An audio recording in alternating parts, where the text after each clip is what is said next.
Now this next story. Oh, wow. What a story. What a tremendous life event that happened to this one man. Now, I am in a doctor's outfit. This is actually a doctor's outfit. And it's representing Jesus. That he is the great, awesome physician, doctor. And he's the same yesterday, not just yesterday, but we're talking about Old Testament, New Testament, all the past. And today, he's the same. And forever, he's the same. He's literally Jehovah Rapha, which means the Lord healer. What a wonderful Savior. So I'm glad you're listening. So Jesus, in the last story, as you remember, he's traveling around Galilee all over. And by this time, I think, if you put Matthew, Mark, Luke, and John together, he had spoken the Sermon on the Mount. Yeah, that's 3 chapters in 5, 6, and 7. Then in chapter 8 in Matthew, it mentions this story. So I think he's already preached. He's healing people. He's delivering people from demon powers. Yeah. And then this leper comes up on him. Now, I'm going to just kind of read through this. Usually I stop. I'll try not to stop. I think of all sorts of wonderful things that's in there. It's layers and levels on this particular story. I think I'm going to do at least 2, maybe 3 parts to this. It's so rich. So please listen up. I hope you gain a lot from this. I have. A man with leprosy came to him. Now, I just want to say something about that, but I'm going to go on. So he came and he pleaded with him. He knelt down. Matthew, by the way, says the same thing. And Luke says he fell on his face. So he knelt down and he just went down. Actually, Matthew says he worshiped him. See here, I'm stopping again. I'm sorry. Well, let me go on. He says, if you're willing, you can make me clean. Wow, this is leprosy. Wait till you hear about this disease. He says, the Bible says, filled with compassion. He was moved with compassion. It says, Jesus reached out his hand and touched him. He touched this man. He says, I will be clean. You be clean. I am willing. One translation says, of course I want to. You're clean. Then he says, immediately, I want to stop on that. I just immediately remember, if you've been listening to my other videos, that's one of Mark's favorite words, probably the favorite, 41 times in the Bible. In this book, he mentions it 9 times in the first chapter. Immediately, the leprosy left him, and he was cured. Yes. Then it says, Jesus sent him away. He drove him out. Like, you know how I want to say something about that. I'll go on. He sent him away at once, immediately, again, with a strong warning. Wow, was this a strong warning? Wait till you hear what that really means. See that you don't tell this to anyone, but go show yourself to the priest. Don't tell anyone? Wow. Go show yourself to the priests and offer the sacrifices that Moses commanded for your cleansing as a testimony to them. Instead, he went out and published it, proclaimed it, told everybody, told everyone. He talked freely, speaking and spreading the news. As a result, Jesus could no longer enter a village, a town, including all the synagogues. He couldn't go in the synagogues openly, but stayed outside in desert or lonely places, isolated places where no people were. Yet the people still came to him from everywhere. The Synoptic Gospels, Matthew, Mark, and Luke, all mention this. John didn't, but these mentioned it. This is a significant story. This is one of these big ones that was dramatic and dynamic. It's fantastic. Now let's talk about leprosy. First of all, there are 3 major types of leprosy, but there is many types of skin diseases. So that Greek word right there, leprosy, could be all sorts of a variety of various types of diseases. Everything from what I've heard, ringworm, really bad ringworm, to like really serious leprosy, like Hansen's is what it's called, Hansen's disease. which is probably what he had, but we're not sure. The Bible doesn't say, and that word can mean many different various diseases. Now, it does say in Luke that he was full of leprosy. So I think he was really, really bad, and it was final stages. Leprosy, certain diseases can literally kill you. I mean, they can, leprosy is just, well, let me give you some facts about it. These are pretty interesting facts about leprosy. It's pretty intense. So it's a variety of skin diseases. Do you see number 1 right there? Can you read that? A variety of skin diseases. So there's all sorts. The 3 major ones, by the way.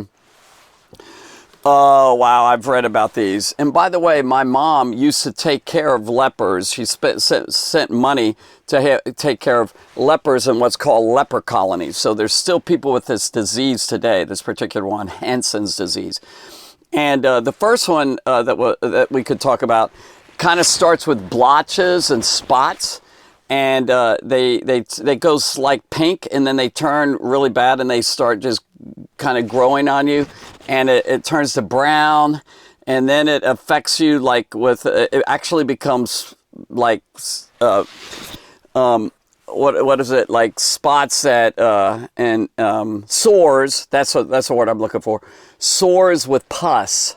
So just because you get spots doesn't mean anything, but this is like a disease that really starts going all over your body and all, and it really it actually kind of hurts you, and it grows, and it could eventually even deteriorate, like eat your skin and things, and start taking your fingers and starts blotching it out, and it starts taking your top tip of the finger away, and then it's really bad. It gets worse and worse.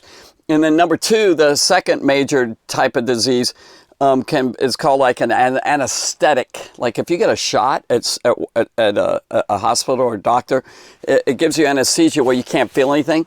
So there are lepers. Another type of leper is where a person can't feel the nerves. It deadens your nerves, where you could be putting your hand in fire, you can't feel a thing. You could be being scorched or scalded with water, or you could break your foot or your ankle or something, can't feel it at all, and it just really numbs it, and the fingernails turn really kind of nasty and everything. And then from here, actually your finger can just flat out drop off, or your hand can drop off. That's a disease that is really bad. And then the third one is the most popular one, especially in the New Testament times. The third sort of leprosy was where it's a mixture of both. So these aren't lepers, obviously, but here's one type of leper. It's not really, but this is a moose, and this is a zebra right here. These guys right here, but have one type of leper, another type of leper, and then you mix them, and then you have like both of them mixed together. You have both of the qualities and conditions of both those leprosies. And of course, there's others. There's a type that's snow white, kind of like this coat, that there's a leprosy that looks white as snow. As a matter of fact, 2 people, by the way, in the Old Testament were healed. Nobody else. It's an incurable disease, which I'll talk about in a second. But basically, Miriam had it for 7 days.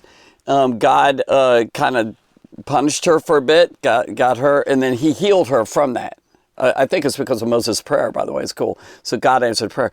And then there was a guy named Naaman or Naaman or something, the Syrian, who was healed. But no Jewish people, except for Miriam, were suggested that was healed. By the way, Moses, in the burning bush incident in Exodus 3 and 4, he put his hand in his robe. God said, put your hand in a robe and pull it out. It was white as leprosy, like this. His whole hand was like that. Then he put it back, and God was demonstrating a miracle power that he had.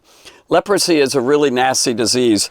And so it's a real leprosy is, I don't know if you can read this, is incurable. There's no cure for it. You can't get healed from it.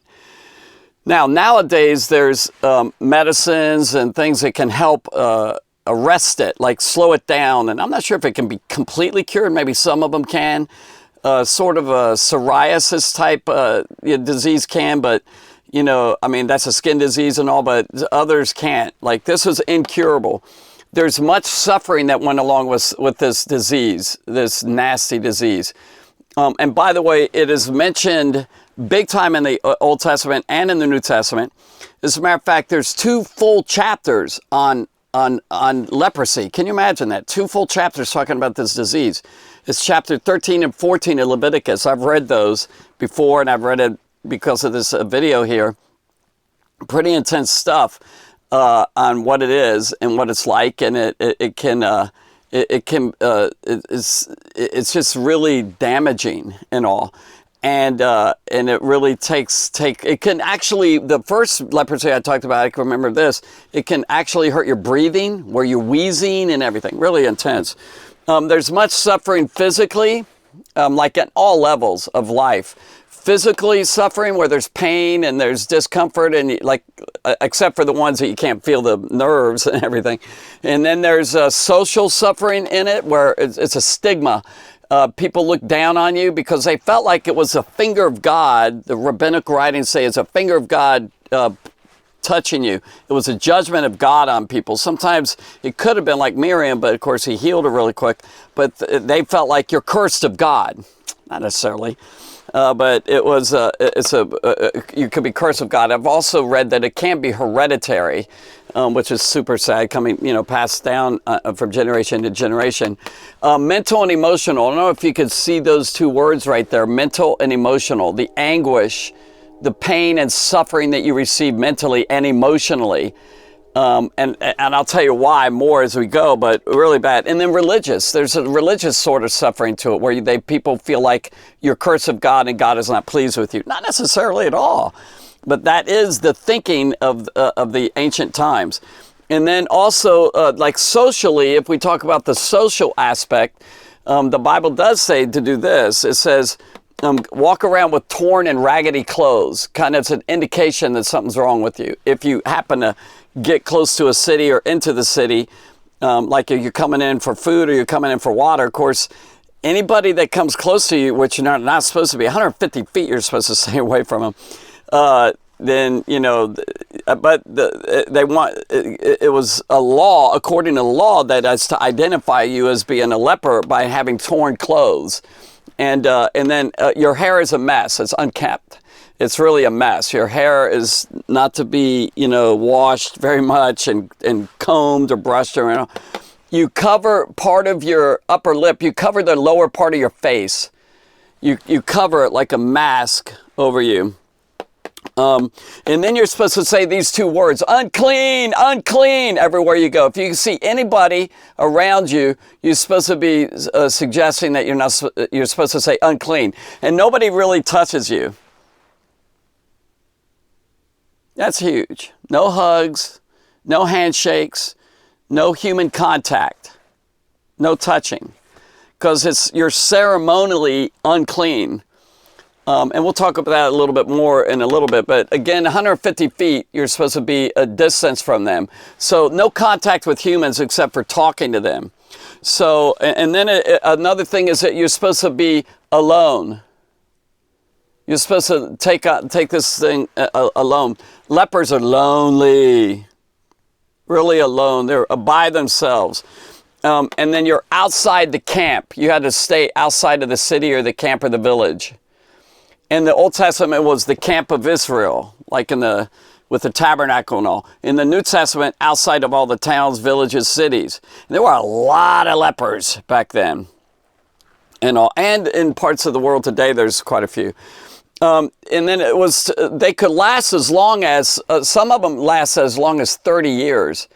Like the second one could be 20 to 30 years of just deteriorating, your body's just being devoured. I've seen pictures, where ears are gone, half ear. I've seen pictures with just nubs of a hand, no fingers left. It just kind of ate you up. No nose. And then on the first one, it's just like your eyes look like they're staring. You lose your eyebrows, you lose just all sorts of stuff. Leprosy is really horrific, hideous, horrible, hateful. It's really, really a bad disease. But the average of some were 9 years. It could take you out in 9 years, some of the diseases, some of the sicknesses. And it doesn't seem to be contagious, But ceremonially, you're unclean. Like it's like you're not contagious, like, you know, a cold or something. You catch it. I don't think so.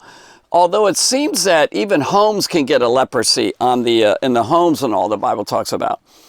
But it's ceremonially. Now, what that means is that ritualistically you are looked down on and you are unholy. You're unclean.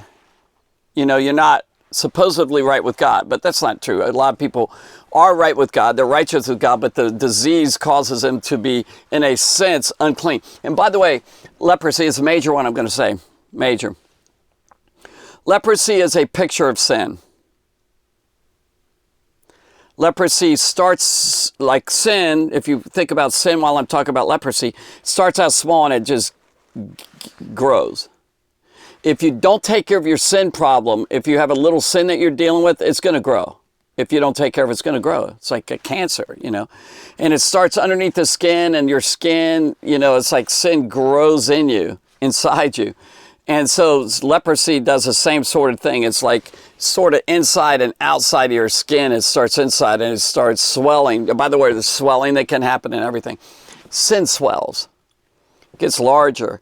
And it grows if you don't get it taken care of. It's just awful. And it leads to death. Sin leads to death. It says it in James chapter 1. It says it well, the wages of sin is death. You know. So leprosy is a great picture. It's a great illustration of what sin is like. And so in those past days, in the ancient times, Bible days, sin was looked down on like it was, leprosy was looked down on like it was sin, like you're cursed of God. And so, and it's incurable. You can't get free from it, of course, unless God does a miracle. Chapter 14 of Leviticus tells that if you do get healed, you have to go to the priest and you have to have them check you, and then you have 8 more days, you come back out, and there's sacrifices of 2 birds, and then there's a lamb and flour, you know, 3/10 of I'm not sure how many, a grain you have to, like grain of flour and all that you have to give and sacrifice for God and all that. Pretty intense. Quite a thing. Yeah, there's no chapters like this in the Bible that's so serious about leprosy. It's a hated disease. Doesn't have a whole chapter on colds or the flu or something, you know, or even blindness and all. It has some things about some of those, you know, the diseases and all. But leprosy was the big deal. It was the worst in the minds of those people. And so the other thing is, if you'll notice in the Bible, there's nowhere it says lepers are healed, they're cleansed. Even though it's a disease, they're not healed, although they are, but it's described as cleansed. And it's kind of the sense of sin being cleansed. It's a picture of sin. You have to be cleansed from your sin. You have to get cleaned up. And they had to go around, like I said, saying, unclean, unclean. People might even throw rocks at them, and it's really horrible how people, looked at them. Now, does that make more sense when it says a man with leprosy, whatever disease he had? And remember, Luke said full of leprosy, so he was to the limit, way out there. Probably, maybe he came and didn't have parts of his body, and his eyes, everything's just falling apart in his body. Got a big time meltdown of his body, like a wax figure that's just being melted down or something. And begged him. He got on his knees. He worshiped Jesus. I like this guy. I don't like what he did later, by the way, but I like him. He says, if you will, you can make me clean. Wow, that's some faith, brother. He says, if you're willing, if you will, if you want to. And he knew something about Jesus that we need to know, that he kind of felt maybe that this is beyond a human being. He didn't say, if you are willing to ask for God to do this. He said, if you will, if you're willing to do it, like according to your will, you could just will it and it'll be done. He had great faith on his ability, his power. He knew he could do it. Do you know that God can heal anything and do anything in your life? anything. He's a great God, full of power. He knew that Jesus was a special man from God. And maybe he was really God. Maybe he saw his divinity. I don't know.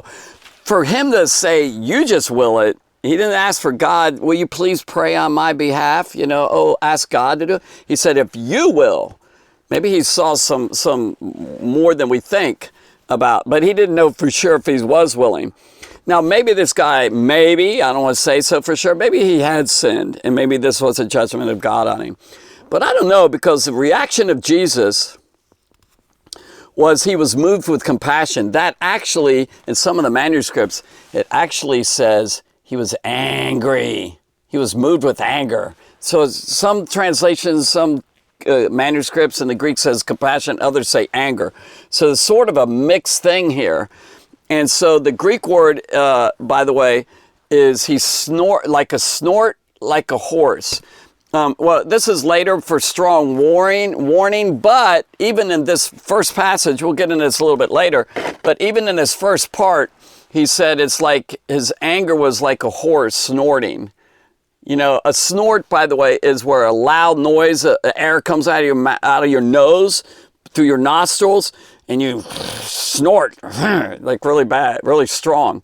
So Jesus was moved with compassion, but some of the Greek maybe has a feeling of a little bit of anger. Maybe it was a devil that was causing this. And so he was coming against, well, whether it's a devil or not, he was coming against with great compassion, great tenderness, and also anger against that disease. He's against diseases, he's against death, he's against destruction, he's against devils, all these D's, he wants to heal and he wants to help people. And I love Jesus' immediate answer. He didn't say, well, let me pray about it first. He didn't say well, I don't know about what you've been doing, what you've been up to. He doesn't know whether this guy sinned or not or anything. What he did say is, I am willing. I will. Just like that, I will. And that's cool. He didn't say, well, the Lord's will be done. Thus says the Lord. He said, I will. This kind of indicates maybe the divine nature of Jesus. He said, I'll do it. Of course, by the power of God and the Spirit of God. As a human being, he still had to have the Spirit of God to help him. He says, I am willing. Be clean. And all he did is, he didn't just speak. He literally touched him. And immediately the leprosy was cured. Now, it does say that Jesus reached out his hand and touched him. Now, that's significant. Why did he say that? Because you don't touch lepers. You don't touch lepers. It's just not the thing to do. The rabbinical sayings and the Bible teaches you to stay distant from him. Jesus touched him. By the way, another interesting thing is this guy broke the barrier and came right up into the presence of Jesus. He didn't even stay back. Like, if usually you have to stay back from everyone and all that. Now imagine this guy, if he's been there for years full of leprosy, it took a long time. He hasn't had any hugs. He's never had any human hand touch him or anything. He hasn't had any human contact. And that's important. Nobody's put his hand on his shoulder. Nobody hugged him or hugged his neck or kissed him or anything. Nothing. No human contact, just distance. And what could have happened, some of them needed this, that you would have to go outside of the village if you're his family or friends or whatever, and they would provide the food. They'd put it somewhere and then at a certain time of day, or they arranged it, and they would come out and maybe from a distance have a talk or something. How's everything at home? And, it was super, super, super, super sad. Can you feel that? Like no human contact. He was outcast. He's cast out of society. And that's for life. For the rest of your life. You don't have anybody really loving you. And people hated you a lot of times. All right. So, I'm going to stop there and I'm going to pick it back up from there. Please listen to the next one. We go even deeper. There's levels and layers, like I said in this. And so wait till you hear the rest of it. Anyway, thanks for listening. I hope you're getting something out of it. And I hope you feel for this guy like Jesus did. He certainly did. He felt for him. He was moved with compassion for him. And he's moved with compassion for you, if you only knew that.